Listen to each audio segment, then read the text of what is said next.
Halo Sobat Mania, kembali lagi di BRC Official. Ada kabar menarik nih mengenai Stadion Gelora B.J. Habibie kembali bergemuruh. Ribuan pasang mata menyaksikan bagaimana PSM Makassar akhirnya bangkit dari keterpurukan. Setelah 4 laga tanpa kemenangan, pasukan Ramang menorehkan sejarah kecil, memetik 3 poin perdana musim ini, dengan menumbangkan Persija Jakarta 2-0, Minggu tanggal 21 September tahun 2025. Gol-gol lahir bukan dari sekadar permainan, melainkan dari nyali dan harga diri. Babak pertama, menahan gelombang. Sejak peluit awal, PSM bermain dengan beban berat.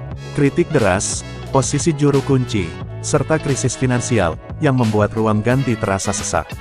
Persija datang sebagai unggulan, dengan materi bintang, namun anak-anak Makassar memilih melawan dengan disiplin.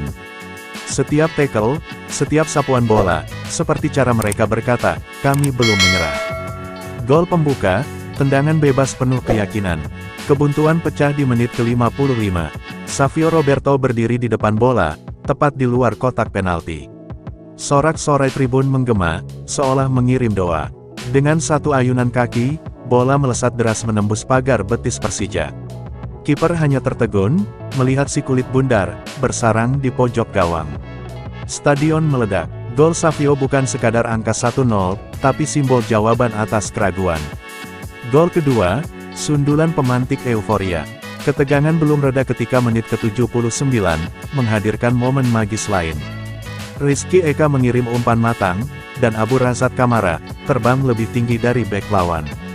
Sundulannya keras, tajam, dan tak terjangkau kiper. 2-0. Ribuan penonton berdiri, meneriakkan nama PSM. Euforia pecah, seolah pare-pare malam itu menjadi pusat semesta. Laga lebih dari sekadar kemenangan. Bagi tim sekelas PSM, kemenangan atas Persija, adalah pertaruhan harga diri. Mereka datang ke lapangan sebagai tim tanpa kemenangan, dengan kabar pahit, soal krisis finansial, yang nyaris melumpuhkan mental. Pelatih Bernardo Tavares, bahkan sempat mengungkap getirnya. Konteks inilah, yang membuat 2 gol itu begitu emosional. Savio dan Kamara, bukan hanya mencetak angka, tapi juga menyalakan kembali api keberanian. Malam di Parepare akhirnya menegaskan satu hal, PSM mungkin terpuruk, tapi tidak kehilangan nyali. Kemenangan ini, menjadi titik balik, sekaligus pesan untuk seluruh kompetisi, bahwa pasukan Ramang masih ada, masih berjuang, dan masih punya harga diri, untuk dipertahankan. Nah itu dia sobat untuk update kabar hari ini. Bagaimana pendapat kalian sobat? Tulis pendapat kalian ya sobat, dan jangan lupa like, komen dan subscribe.